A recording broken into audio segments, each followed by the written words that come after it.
So, really nice to have a chance to see you all, and wanted to share today about practice of giving, or giving as a mental discipline. The different varieties of what this means. Giving as a mental discipline sounds kind of severe, kind of not discipline in the good sense, as a habit to be building, but um, as a way of strengthening our mind, enriching our mind. And Yeah, and then as a way of deepening our own peace, and how that helps and plays together. So, um, our favorite part, a little bit of meditation, just to reset here at the beginning, and to begin to get a little bit of space and isolation from whatever hectic busyness we've been dealing with today, if that's your experience. So we can begin as usual just by settling into a comfortable position, taking a deep breath in and out,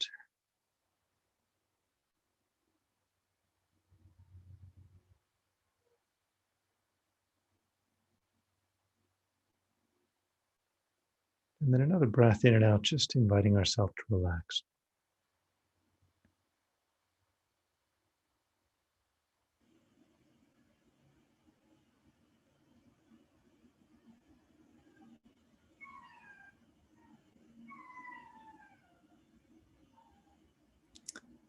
Then another breath, just asking ourselves, what is important? What is important now?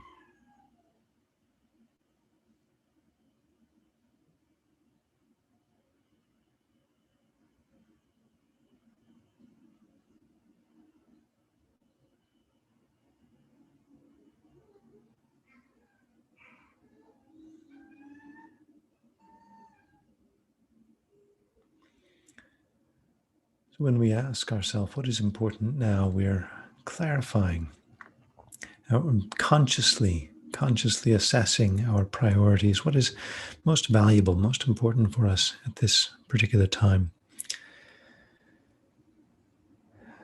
But really, that is changing all the time, our perception of what is most important. We're often very distracted by things that feel important, and often because we feel a bit threatened, we feel like we're at risk, we're a bit vulnerable. So we pay attention to things we think can help us to be less vulnerable, or we're tired, we just pay attention to things because they don't take energy.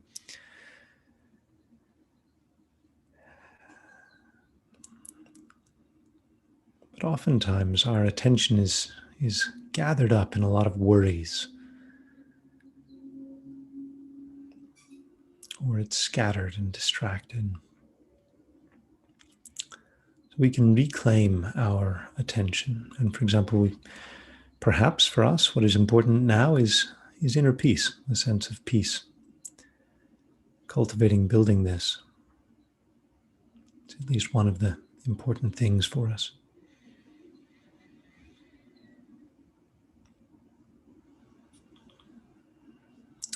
So we just reflect on this and think, actually, within all of the important things in my world, inner peace is incredibly important.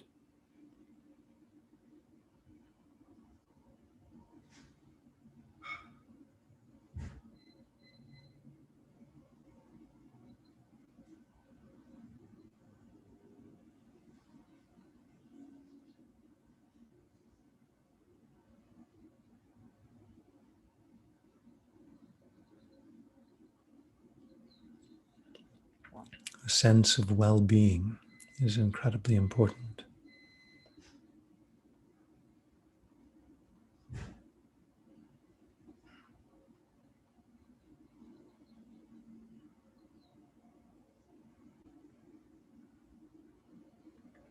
Appreciating the many good things that we have right now is incredibly important.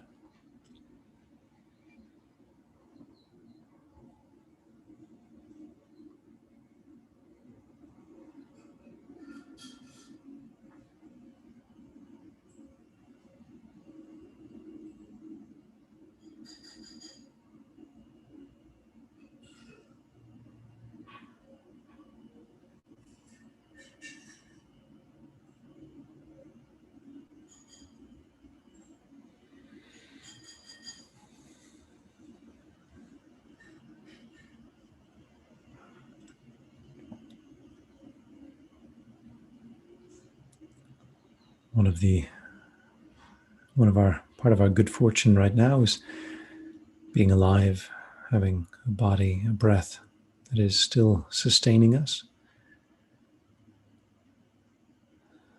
So we can feel grateful for this, but we can also turn our attention to any of the other things that we are grateful for in our life. Just having a human life alone is very, very powerful.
So by reminding ourselves of these precious and valuable assets that we have and want to cultivate, this encourages us to nurture, to protect, to cherish these inner assets, our life, our inner peace, our sense of well being,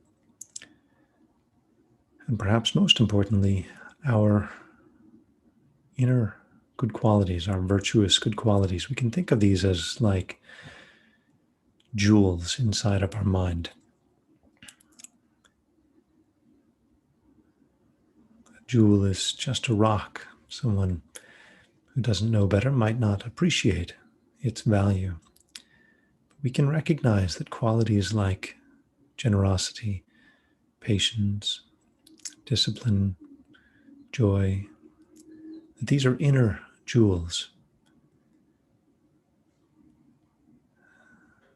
The power of these being inner jewels is by appreciating them, we actually are investing our attention in them, we're cultivating them, strengthening them. We're actually becoming richer internally by cultivating these inner jewels, these inner virtues.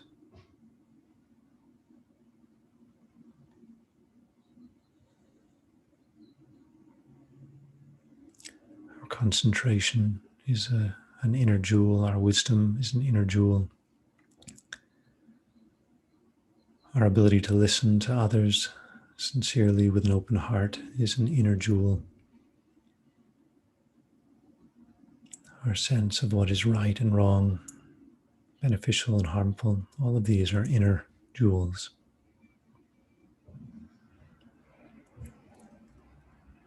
Whether you're externally wealthy or not, you can definitely have this inner wealth, cultivate this inner wealth.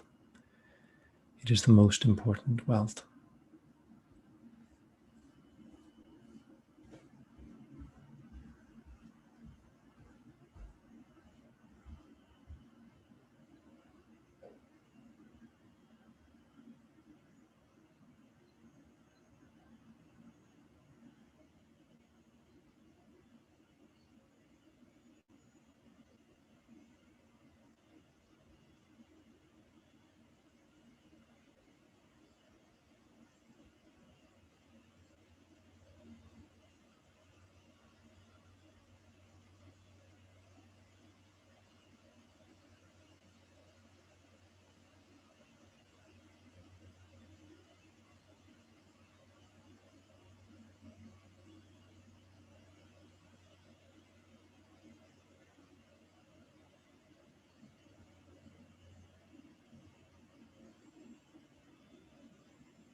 Just as if you have money or investments in the bank, you need to make sure you don't lose them. You keep track of those things, you protect them, try to increase your external wealth.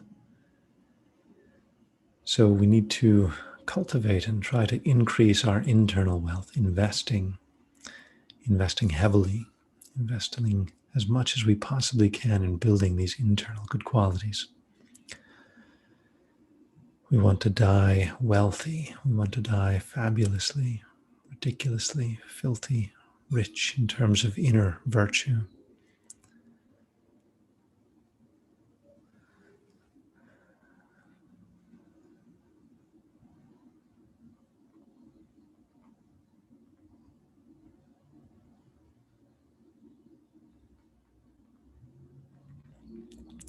And we can take this determination as our starting off point, as our foundation for this class tonight.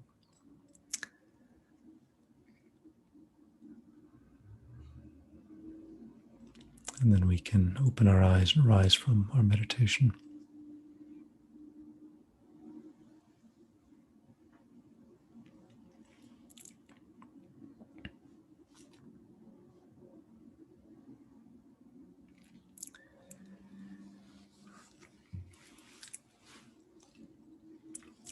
So I've asked the question before in these classes about what is the company that has the highest revenue of all companies, most wealth of all companies, and when I was first asked this question, I thought of maybe Apple or Amazon or Exxon or one of these big famous companies, but I need to track down the actual statistics, but it's Visa that has the most money flowing through that organization. A lot of money flows through Visa. And the reason Visa holds a special place in my heart is not just because I have a Visa card, but because it was intentionally designed back in the 60s by a man named Dee Hock, who I've mentioned before in classes. But Dee Hock designed Visa meticulously, very, very carefully, to make sure that there was no centralized authority or centralized power within Visa. No single person controls the entire company. It's a highly distributed system that he refers to as chaotic, some combination of chaos and order. So he wrote a book called The Chaotic Age and the Chaotic Organization. And Dee Hock is now 93 years old, and he is one of the, along with like a handful of these wonderful ordained people like Joan Halifax and so forth, he's probably the most virtuous person that I follow on Twitter. He posts just maybe 2 or 3 things a day, but every one of them, he follows 0 people on Twitter. I generally don't, I try not to look at Twitter too much. That stuff's addictive, but I look at it some. But he follows 0 people, but he posts 2 or 3 times a day. Incredible wisdom, such good-hearted wisdom, like business wisdom, right? 93 years old. Stuff that I feel like, maybe is not maybe it is, maybe it isn't. It feels like kind of an echo from a former era, right, of virtue in business and so forth. So he, I'd cited this before, but he retired after he got Visa up and running. He retired, and without a whole lot of money, I don't think.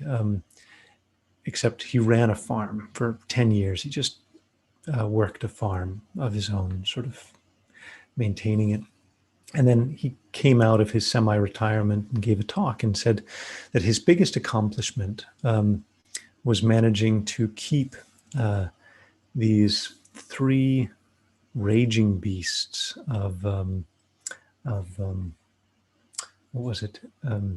Ego, pride, and avarice or greed in check. That normally those those beasts, they kind of grow up and they consume their masters. But his greatest victory was keeping those in check. So when we talk about wealth, a jewel is a beautiful example because it is just rock from one point of view. There's a lot of clear rocks, a lot of shiny rocks. Some of them are valuable, some of them are not valuable. I don't have a very discerning eye. I don't really know why quartz is not all that valuable and amethysts are and so forth. But technically, from one point of view, it's arbitrary. It's just somebody decided that this is valuable and this other one's not valuable. Gold, similarly. Um, you know, it's got some nice qualities, doesn't tarnish very much, but finally, at the end of the day, it's kind of arbitrary. And the same holds true for Bitcoin, to take a very modern example. What is Bitcoin?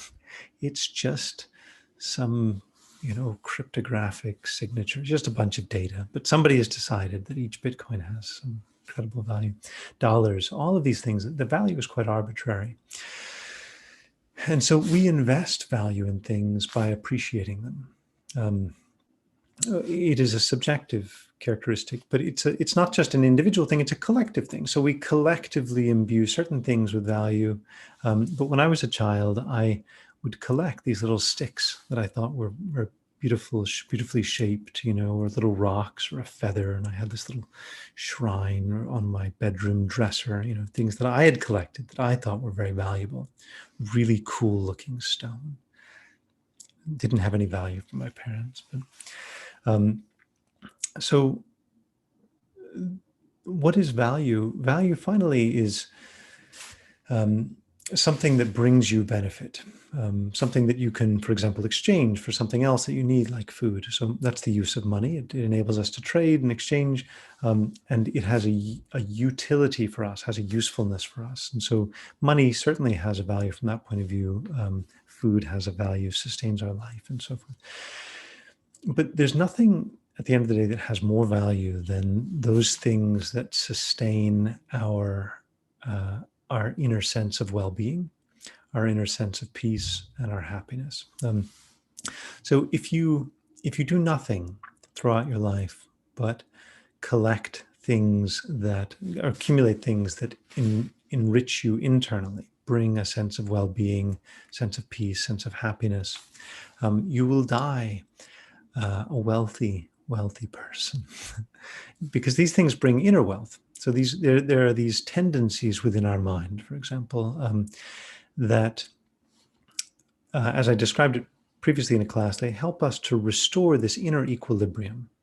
And so we all have this capability for inner equilibrium. We do a better or worse job of maintaining our inner equilibrium, depending on how much stress we're under. But building the wisdom to keep this inner equilibrium and keep our inner peace, this is the greatest wealth. And so there's lots of little inner jewels, so to speak, or inner priceless jewels that we cultivate within our mind that help us to sustain our sense of well-being, our sense of peace, our sense of happiness, our ability to interpret difficult situations in a way that doesn't disturb us, for example. And among all of these jewels, one of the most valuable is this mind of giving. So giving is actually a mind. I guess that's my thesis. Giving is a mind. Giving is an intention. It is an intention simply to give. That it doesn't necessarily have so much to do with what is exchanged as it does with the motivation with which it's exchanged. So a child giving, the way children make Mother's Day cards and so forth, they go to school, or Valentine's Day cards, go to school, you cut out some craft paper, you bring it home, and they give it to their mother. What is the value of that? Well, it's priceless, right? And is that a sincere act of giving? Generally, it is a sincere act of giving.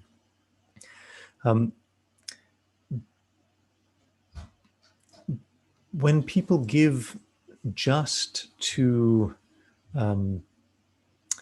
get something back in exchange, it is not as sincere a mind of giving. Or when they're giving to be to be seen giving, for example, it is that can sometimes compromise the sincerity of the gift. So giving has different types. One is giving physical things, giving material things. Another is giving good advice, wise advice, and another is giving fearlessness, and another fourth kind is giving love. And giving love just means having a good, benevolent intention towards others, or even towards ourselves.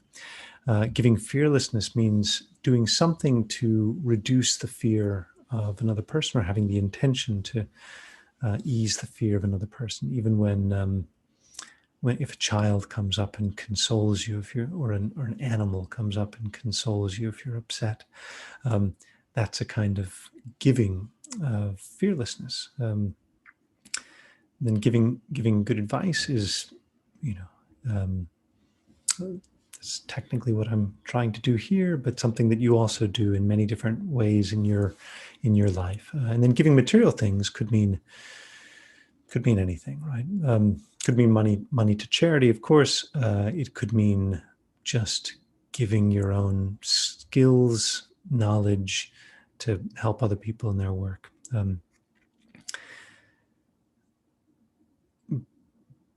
But there's something quite special, there's something quite sacred and something quite deep about giving. And the reason giving is so important is because we have such a natural mind of wanting to take stuff for ourselves.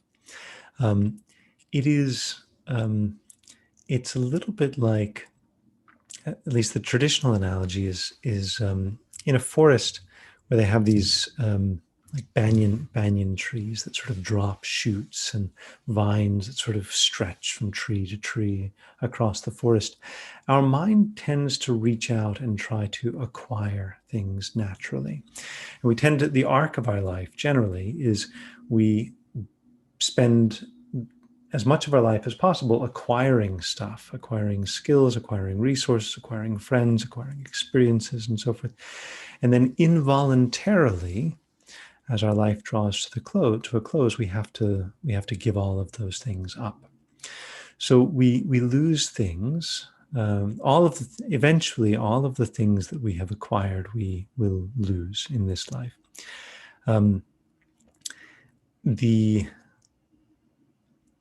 Some of the things we lose due to forgetfulness.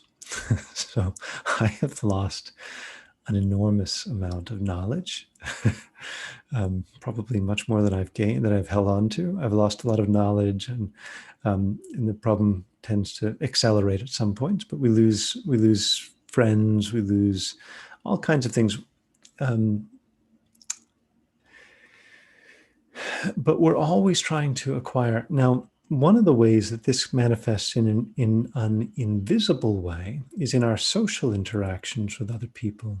We send out these kinds of vines, so to speak. You could say tentacles. It sounds a little creepy, but these vines of like trying to get other people's respect, trying to get other people's attention, trying to see how we are viewed within a group. And so, as far as I know, you can't actually visualize this, but if you were to visualize our mindset in a group interaction, we're looking around all the time, like, what does this person think of me? Does this person like me? Do they respect what I'm saying, and so forth? And so we're always trying to get some respect, get some status within the group, or we're feeling a bit depressed because that doesn't seem to be working out, and we feel like, oh, nobody here likes me. But our mind is doing this invisible, really trying, in a sense, trying to take. And so often in an organization, we get very preoccupied by how we think other people see us, and how we think other people respect us or don't respect us, like us or don't like us. And we think about all of the things that should be happening. Like other people should be listening to my opinion. I'm just going to, spout out my personal like indignations, all these things. Other people should be, doing this and should be uh, whatever, right? But this is a mind of taking, right? Um, there's a mind that is kind of wanting and feeling like other people should be. Um, uh, it varies for every person, but often it is should be paying attention to us, or should be giving us more respect, or should be giving us more money, or should be giving us more whatever. And that's not, I mean, there is a time and place for negotiation and figuring out what's fair and so forth. And these things are also important. But in the time that we're not negotiating and so forth, what we're often doing is we're building up this sense of unfairness, and it's driven by an inner kind of neediness. We often we spend often a lot of time craving reputation, craving respect, craving money, craving other things, and so forth, and wanting to take as much as we can for ourselves. Now, what that does is it actually breeds some anxiety in our mind, because no matter how much you have, you never quite have enough. No matter how much respect you have, you never have enough respect. No matter how much money you have, you never have enough money. No matter how much, safety you have, you never have quite enough safety. So there is this mind of taking is actually implies that we don't have enough. You wouldn't have this wish to have more if there wasn't a belief at the core that you didn't have enough, that you were somehow missing something, somehow lacking, deeply lacking. And so there is, it is like a hunger in our mind. In the traditional Buddhist pantheon, if you want, there's a category of being called hungry spirits. Hungry spirits. These hungry spirits are beings who are always hungry and thirsty, and they're depicted literally with a huge belly, very thin neck, very, very thin mouth, sometimes a mouth like a straw. And everywhere they're going, they're never finding anything. And so even if they go into a place, this is the way it's described, at least, even if they go into a place where a human being would see a lot of food and resources, they're not able to see it. So from an internal point of view, we have a lot of minds that are like that. We have a lot of minds that are kind of like hungry spirit minds, always craving, always needing, and so forth. So giving is an opponent to those minds. And by opposing those minds, giving actually enriches us, because it is training our mind to think, I actually have something to give. So if you had any sense when I was doing this talk, oh no, he's lecturing me because I should be giving more to charity or something like that, but I don't have enough, and I don't, like, the natural tendency, if there's any tightening in our mind, it is an indication that we feel like we don't have enough. So I'm saying it doesn't really matter what you give as much as having the mind of giving. And to have the mind of giving, you first have to have the mind that you have something to give. And what's interesting is that these things, they play on each other. They're interdependent. So if you have a sense that you have something to give, all of a sudden, you win the lottery, you have $1 million, you want to look after your mom, then you have something to give, great. A sense that you have something to give can lead to a mind of giving. But having a mind of giving will lead you to recognize that you have something to give. And so they play on each other. And the more you practice the mind of giving, the more you realize, actually, you do have something to give. You always have something to give. I've told the story before about my first or my main teacher, he once had a a group of, it was in Britain. He had a group of British tourists visit the meditation center where he was living, and these just random assortment of British tourists visiting this meditation center, and they wandered into this big dining hall where he happened to be, and he was surprised by them and immediately started looking around for something he could give them.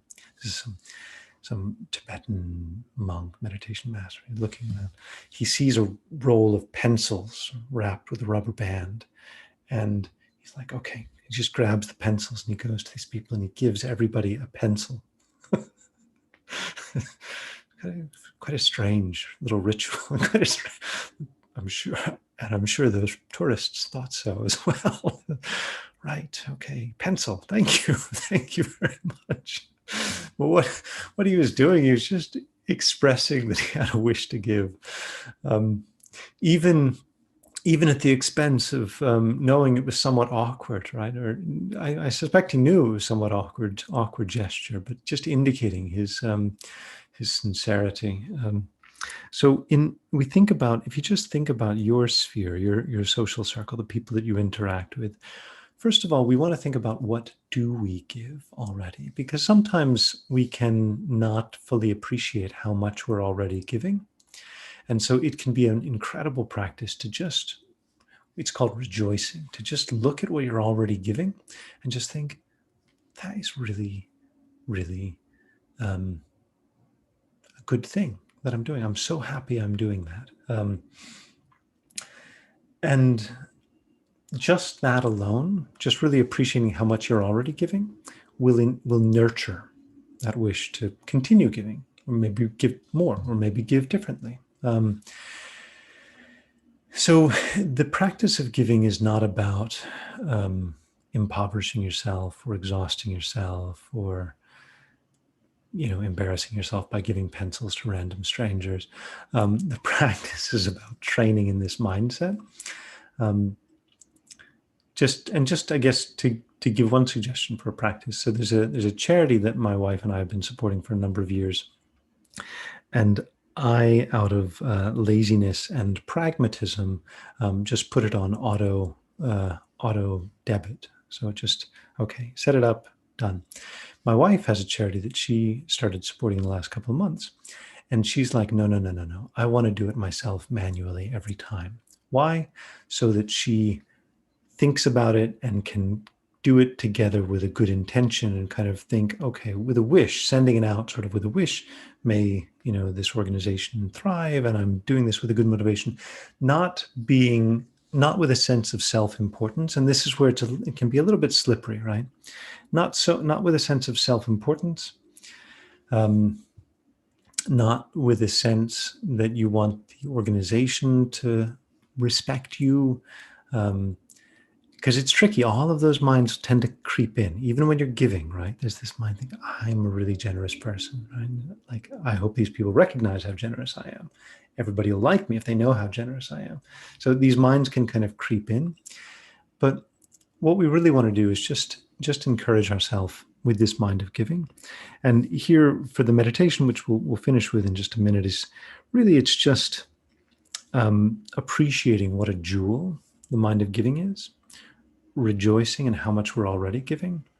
And as a result of that, we're naturally sort of incubating, or nourishing, strengthening this tendency to help us to sustain that and let that come out in more ways.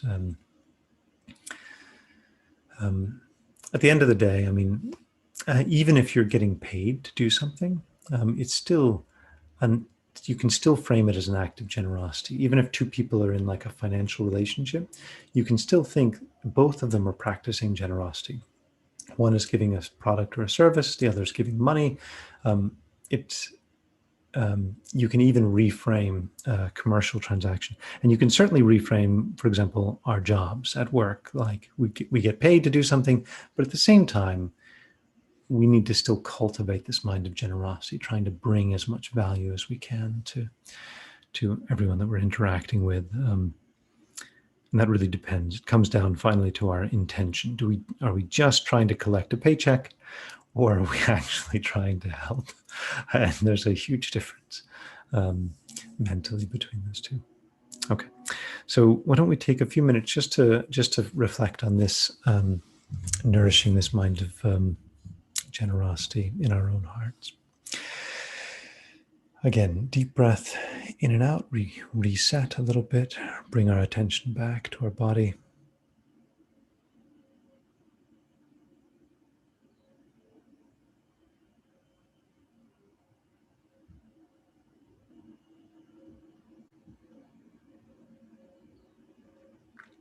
And we can think giving is like a jewel. It's like an inner jewel. It's like an inner wealth. In what ways am I already giving? In what ways can I look at my daily activities as acts of generosity? We just try to bring this to mind and then just enjoy and just think, how wonderful. That's great.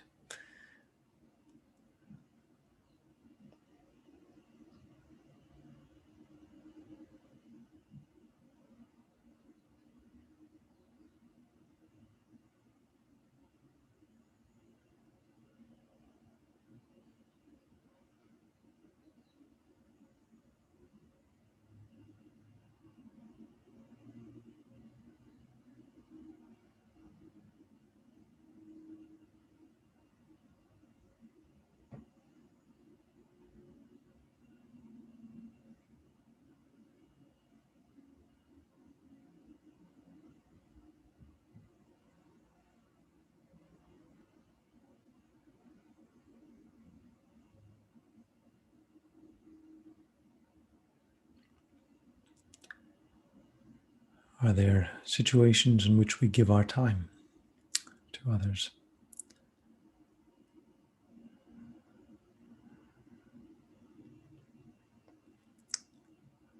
Our skills, advice, money, food, service, love, fearlessness, helping others not worry.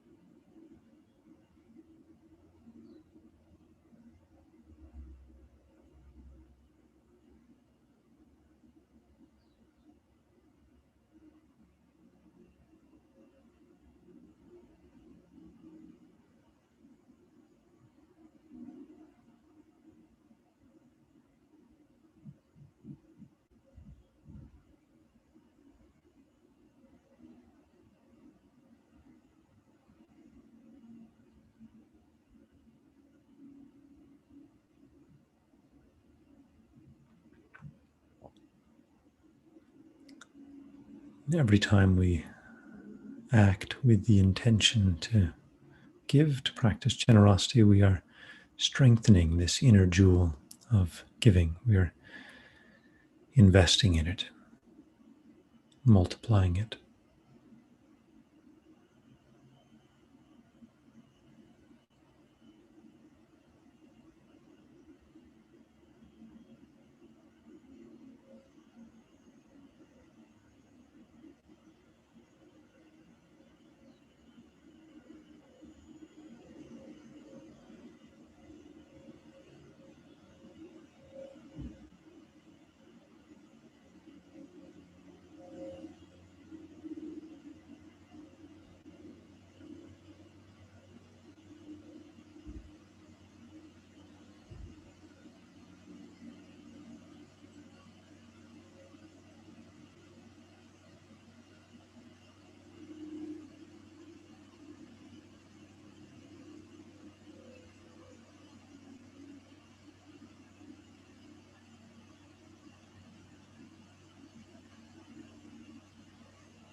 And then we can notice where maybe our mind of giving is a bit obstructed by this concern about how we are seen, concern about whether we are receiving adequate respect.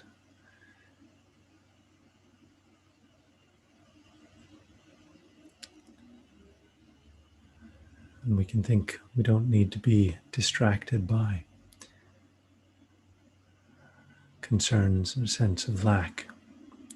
We need to be strengthening this tendency to give.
And we can conclude with an intention, just thinking, what would be the result for myself and others if I could relax this constant craving to take and acquire and replace it with an abiding determination to give, abiding mind and heart of generosity?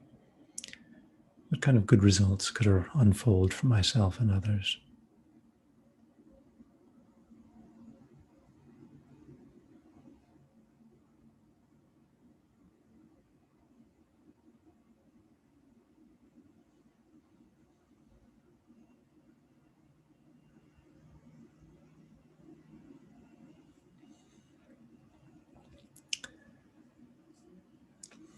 And then with this good motivation, we can open our eyes and arise from our meditation.